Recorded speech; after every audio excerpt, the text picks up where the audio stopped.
I think it's interesting, too. We've all watched, in the absence of information, conspiracies and partisan accusations fly and fill the void.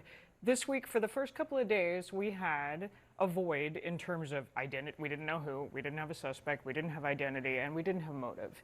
We now have someone in custody, we have a name, we have an age, we have information starting to come out.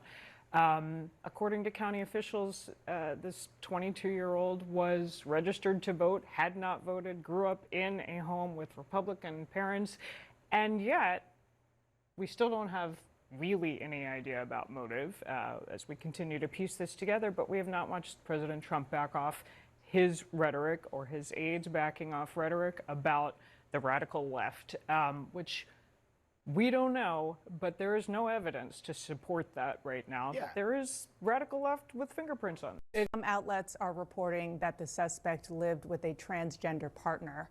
Is that accurate? And are investigators looking at this part of his life as a possible motivation? Yes, definitely. And yes, I can confirm that. I know that has been reported and that the FBI has confirmed that as well, that the roommate was a romantic partner, a male transitioning to female. I can say that that he has been very cooperative. This partner has been incredibly cooperative, had no idea that this was happening, and is working with investigators right now. Where the left calls people enemies of the Republic, calls them fascists, says they're Nazis, says they're evil, says they have to be removed, and then prints their addresses, what do you think they're trying to do? They are trying to inspire someone to murder them. That is their objective. That is their intent. And when you see online, Sean, as we've seen for the last few days, tape after tape after tape of federal workers, bureaucrats, staffers in the Pentagon, educators, professors, healthcare workers, nurses, celebrating the assassination of Charlie Kirk. These are radicalized people. There is a domestic terrorism movement in this country. And let me tell you something I've not shared with anybody, but the last message that Charlie Kirk gave to me before he joined his creator in heaven was he said that we have to dismantle and take on the radical left organizations in this country that are fomenting violence. That was the last message that he sent me before that assassin stole him from all of us.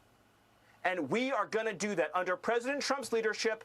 I don't care how, it could be a RICO charge, a conspiracy charge, conspiracy against the United States, insurrection, but we are going to do what it takes to dismantle the organizations and the entities that are fomenting riots, that are doxing, that are trying to inspire terrorism, and that are committing acts of wanton violence. It has to stop. And my message is to all of the domestic terrorists in this country spreading this evil hate, you want us to live in fear?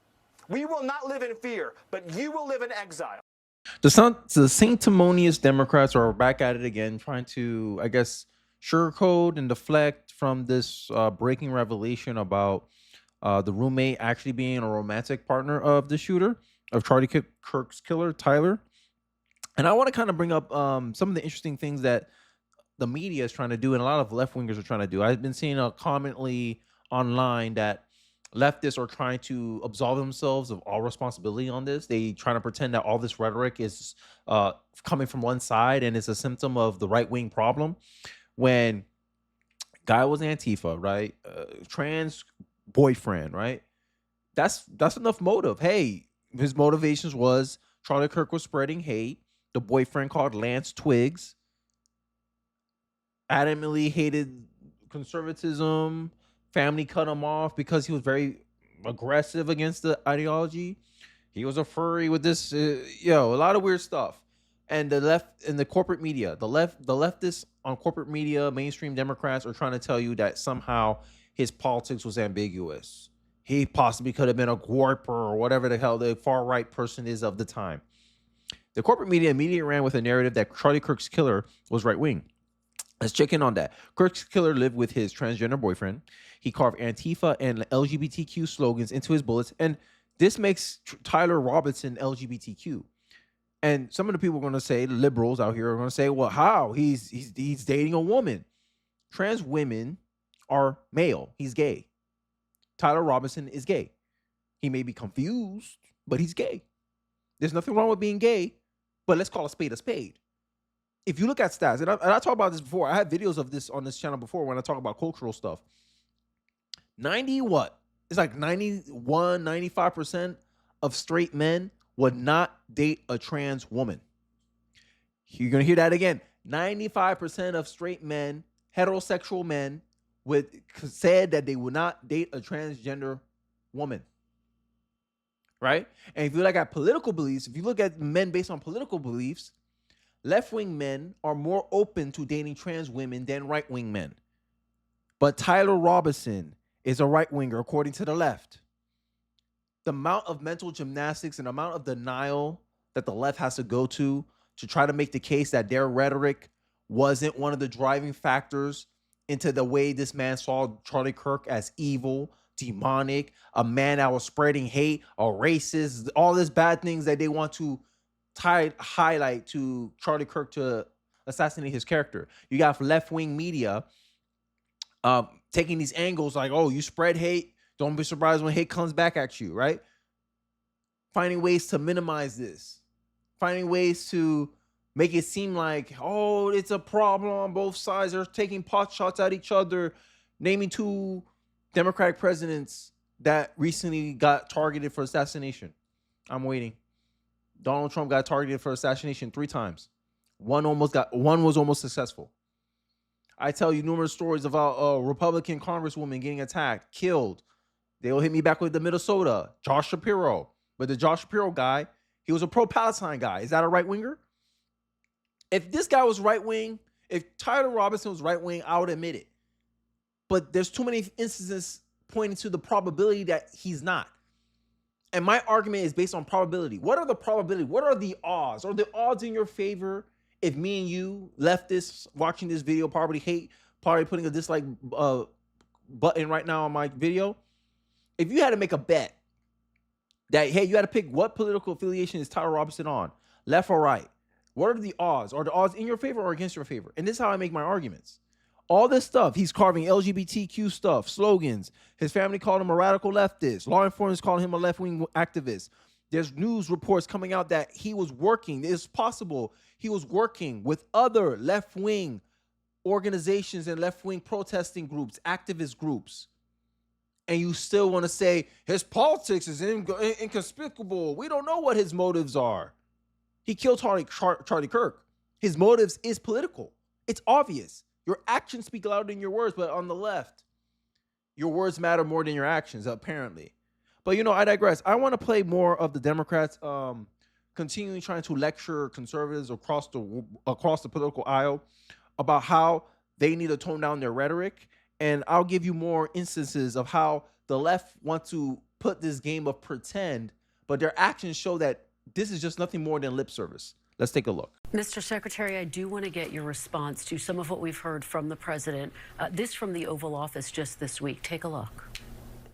My administration will find each and every one of those who contributed to this atrocity and to other political violence, including the organizations that fund it and support it, as well as those who go after our judges, law enforcement officials, and everyone else who brings order to our country. What is your reaction to hearing that? I want to be really clear about this. This is an example of something that is hurting. We're not getting the leadership that we need to bring this country together from the White House. And in order to turn the tide of political violence, yes, we have to reject those who commit political violence. Yes, we have to reject those who celebrate or promote political violence. But also, in order to deprive political violence of its power, we have to reject anyone who would try to exploit political violence. The response to this cannot be for the government to crack down on individuals or groups, not because of violence, but because they challenge the government politically. Sorry, I just had to cut in here real quick. Notice how he didn't really confront the question, right? he's not pointing out any specific, because it's hit, like, who's celebrating the deaths? Like, who celebrates political deaths? When Joe Biden was diagnosed with cancer, no one on the right was celebrating this stuff. No one on the right was celebrating that stuff. It's the left. I want to show you another example. There's a man that deliberately desecrated Charlie Kirk's memorial at Turning Point USA headquarters, kicking over flowers, vases, and flags and balloons as he's forced his way through the tribute. Report says that he advanced roughly 15 yards before subdued by bystanders. Imagine that. Who's doing that? You think it's a right winger doing it? You think a right winger will be doing this? I ask you, I need the examples here, Pete Buttigieg, because all it seems like to me is Democrats deflecting. That's what it comes across to me.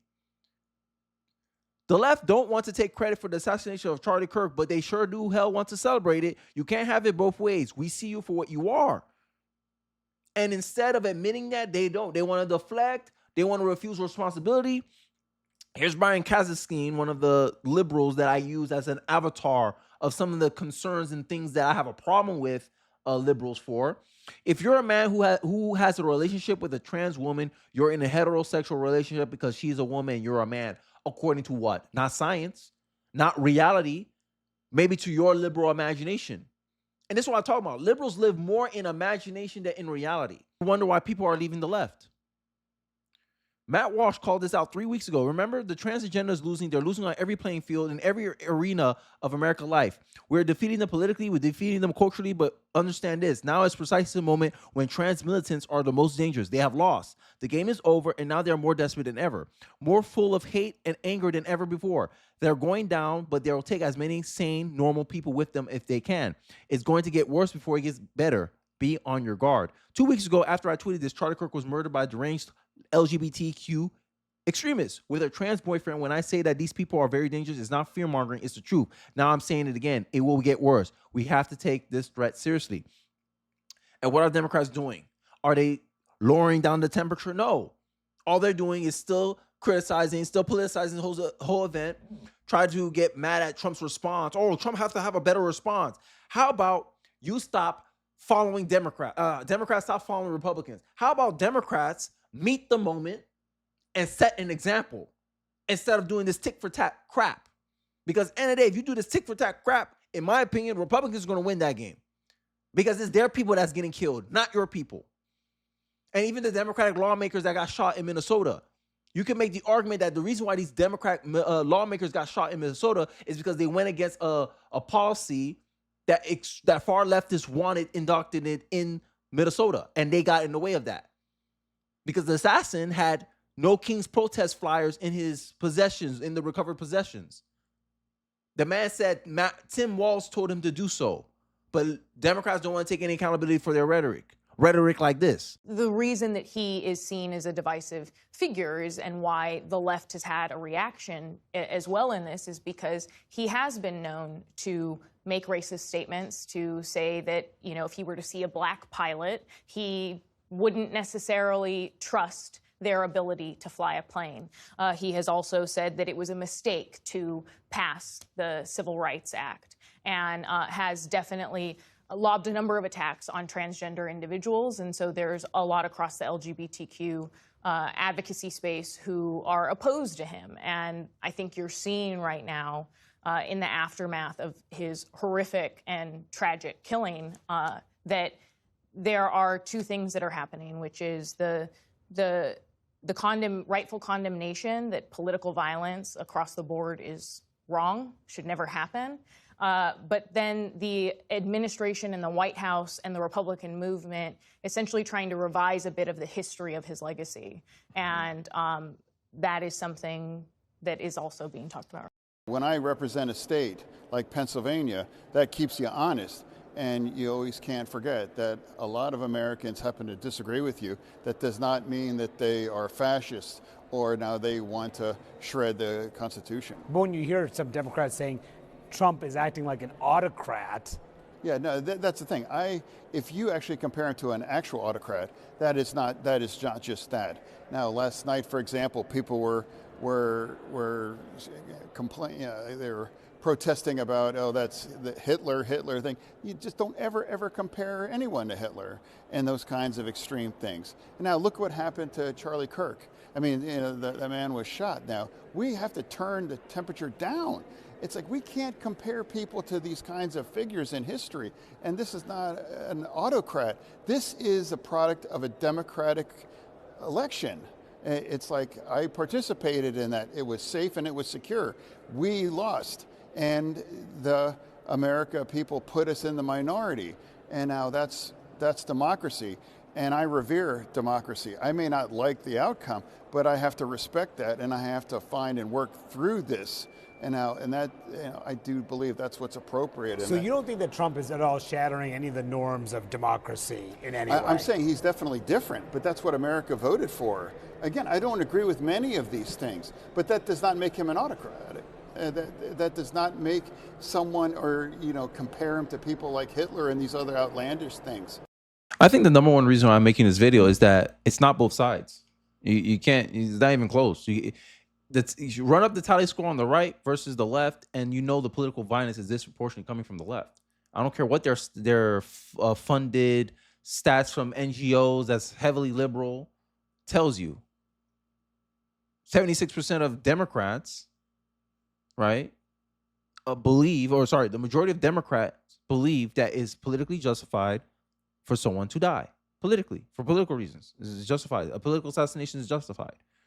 Saying both sides would imply that both sides are experiencing their presidents being shot and influencers publicly executed. That's called psychopathic gaslighting. And this is how it comes across. This is why the left are not gaining any kind of ground right now. This is why a lot of people are leaving the left. And the left is not recognizing that. The left is still coming out here calling these people, oh my God, he deserves to die, taking quotes out of context about what Charlie Kirk said, right? Saying something, oh, he hated trans people. And then when you look at an interaction that Charlie has with trans people, there's now no form of hate coming out of Charlie Kirk's body. But instead, these leftists, these liberals, create this whole imagination, this whole boogeyman of who they think you are based on secondhand opinions, secondhand information that they got from some left-wing influencer online. That's the reality of the left. And this is why I made videos on this channel before, that the left hate critically thinking people. The left-wing ideology, like, think about it. There's studies that validates my argument. On the political right, there's more political and ideological diversity on the political right than on the political left. The political left is, if you even disagree 1% with the leftists, they automatically write you off as, they already other you. Oh, you're a right-winger, right?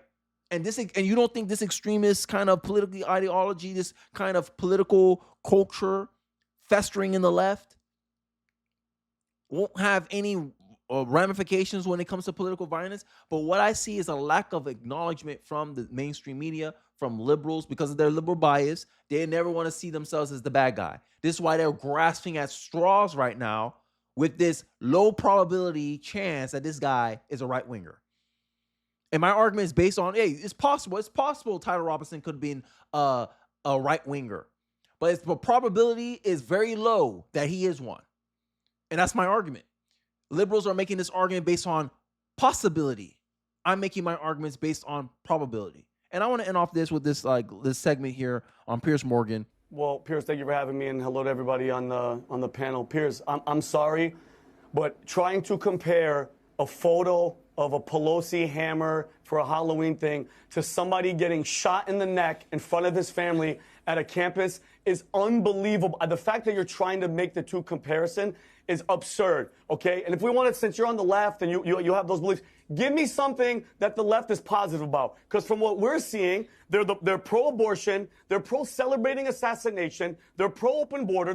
Give me something positive that the left is running on. Because at the end of the day, they're at the Democrats' 35-year low approval rating. And Piers, I have to go a little bit deeper.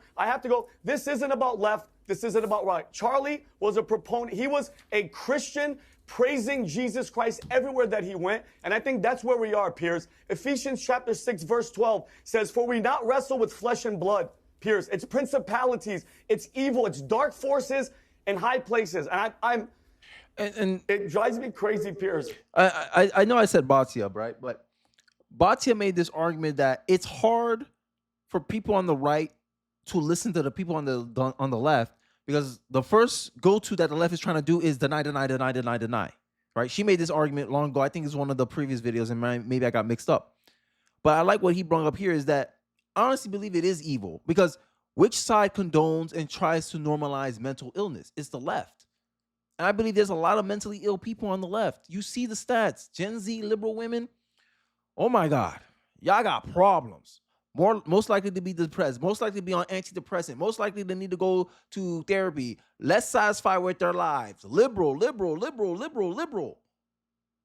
It's too many correlations to write it off as a coincidence. And I think it's expressing itself in a very bad way. You have to me, this is my honest opinion, you have to be very mentally ill to celebrate the death of someone else. We've gotten to this point.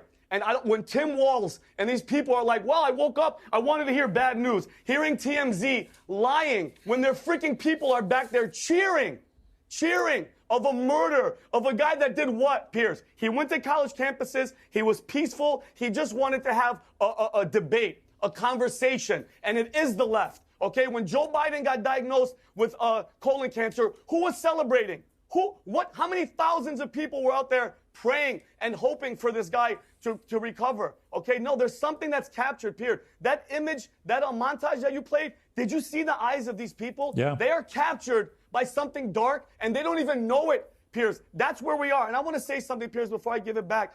Charlie was not murdered. He was martyred. And I want to say this in the Bible, and I'm sorry, I never was this guy, Piers, but we're at the tipping point. We are here, and we have to understand that it's God or you're on the opposite side. And Revelation chapter 6, verse 9-10 basically says, when a martyr's blood hits the throne of heaven, it turns the vengeance of the king towards the evil ones on earth. So for all the people that want to get mad and do something, stay calm and be easy, because God at the end of the day, Piers, has vengeance on all these people that are spilling innocent blood. Woo, hey, look. A lot of people are going to church because of what happened to Charlie Kirk. I bet you if you went back in 2 months from today and you went to go tell Charlie Kirk, hey, Charlie Kirk, an event will happen where you inspire millions of people around the world to go to church on Sunday. I think Charlie Kirk will praise that as a good thing. I think he will say, praise God, thank God. That somehow, he may not know what's going to happen to him, but he said, hey, if I am the cause for millions of people returning to God, I did my job as a Christian. I think Charlie Kirk would respond favorably to that. Right? But, I digress, because the left, you guys got a branding problem. And this has always been something I've been very consistent about, right? Because at the end of the day, as much as I am a conservative, I see myself as an American first. It does not benefit America to have Democrats the way they are right now, denying reality, pretending that their rhetoric has nothing to do with political escalation. This demand for Republicans to be the bigger person in every single situation. Trans shooter kills Christian kids, Christian schools, shootings. Don't matter. The right has to be they have to hold the higher moral ground. Like, they have to be the bigger person in the situation. Every single time. And every time someone in our political camp, right, in our political demographic gets hurt, we always have to be the bigger person. And where Charlie Kirk is the last straw. It's the last straw. Democrats have to recognize that. Democrats have to know their audience. But how the Democrats come across to me, they come across very self-centered, very arrogant, very out of touch, like they usually do. Lack of understanding, lack of reading the room. No one's in a physical space, because this is the point where Democrats lose. They got so used to gaslighting Americans like this that Americans are slowly catching up to their game. Oh, you're just gaslighting me. You're all this evidence, right, about LGBTQ shooter, guys dating a trans boyfriend, right, using phraseology like stop spreading hate, and you say he's a groiper? Are you silly? Oh, yeah, it's possible. But what's the probability, though? What's the probability? Ridiculous. Would you bet your life that he wasn't a left winger? No, but you're just saying that. And the problem with this tactic, Democrats, and I'm giving you guys a little bit of advice here. The problem with that tactic of you guys of just saying crap, right? Try to gaslight us, try to say, oh, we don't know his political motives. It makes people just tune you out. It makes people look at you as not credible, not serious. And that's what's going on with the Democratic Party. Jasmine Crockett just finished saying that ICE reminds her of slave patrol.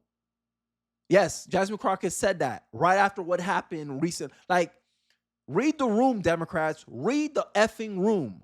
But hey, that's how you got into your position in the first place. And the same people in your party is trying to course correct, but you guys keep tripling and doubling down because, God forbid, you have to admit any fault, any contributions to negative outcomes that happen in our country. Let me know your thoughts and perspective in the comment section below. I'll be interested to hear what you guys have to say. Don't forget to like, comment, subscribe. Please share the video if you're so inclined. It really does help me out in the algorithm, and I'll catch you guys on the next one. Peace.